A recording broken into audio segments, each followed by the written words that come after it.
Hello everyone, my name is Isaac White and I am the historic interpreter here at the Crockett Tavern Museum in Morristown, Tennessee. And I am pleased to announce that for the 2025 season, we have been able to open up a little earlier than usual as of April 22nd. Now, although this is a little unusual for us, at least in light of the past few years, I'm pleased to announce that we have a few reasons for that. One is that we have a slew of events planned for this upcoming season. Stay tuned to the Crockett Tavern Museum Facebook page where we will be advertising for those as the year progresses. Another opportunity that has come down the pipes for us is to post more of our Fun Fact Fridays in a new format, which is, well, of course, video. Now, for those of you who have followed along with the Crockett Tavern Museum Facebook page in the past, we want to thank you for all of your support and wish to thank you for your continued support. For those of you who are new to our Facebook page, we just want to let you know all a Fun Fact Friday is a simple little snippet or clip that talks about certain topics or historical events between the 18th and early 19th century, essentially focusing on the life and times of David Crockett. And with that being said, today's first episode is going to answer a very simple question. This is a good way for you newcomers to go ahead and wet your toes. But this question is, what is a tavern? So come along with me as we step back in time to the life of David Crockett and we find out what a tavern really is. Come on.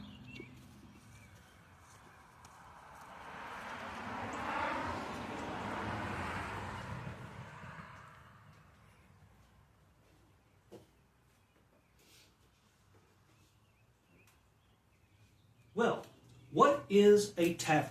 That is the question. Well, when one hears the word tavern, almost immediately images spring to mind of roaring fires and busty barmaids, ale and ripe meat off the bones. But the truth of the matter is that historically speaking, most taverns did not actually live up to that standard. The tavern, or as it was referred to by the Puritans of New England as an ordinary, were really a jack-of-all-trades type of building. They were social centers for many small towns and communities, especially in the backwoods of America.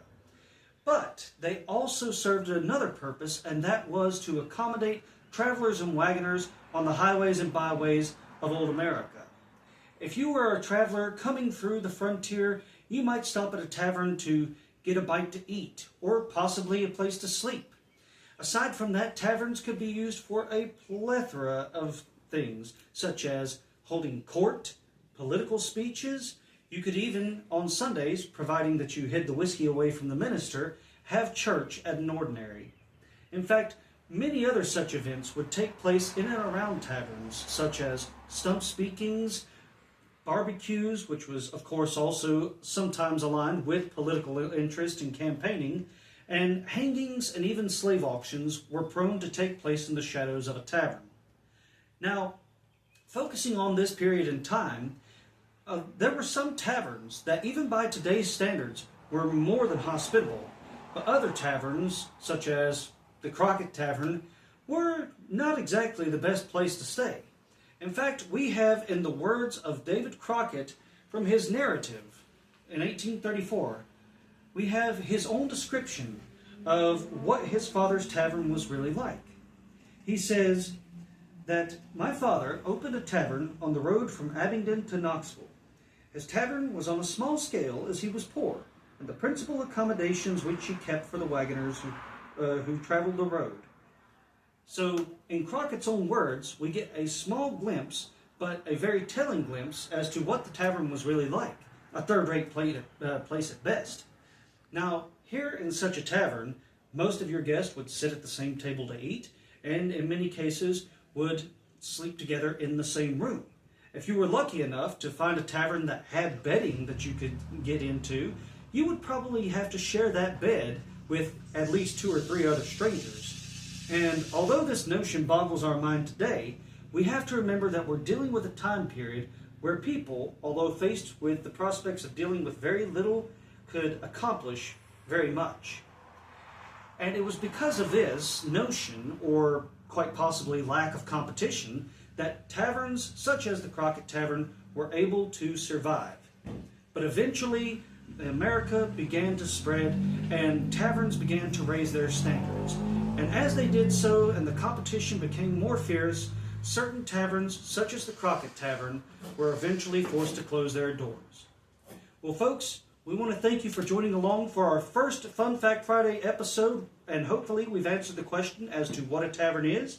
If you want to, come on out and show your support, aside from liking and sharing our Facebook post. We would also like to invite you to come on out and show physical support by stopping by the Crockett Tavern Museum. Now, I will let you know our hours of operation are from Tuesday through Saturday, 11 a.m. to 5 p.m. We do charge a small admissions fee, but it's not going to break the bank, folks. It's just enough to help us keep the lights on.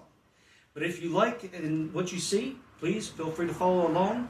All the information that you will need, address, admissions fees, so on and so forth, will be posted in the description attached to this video.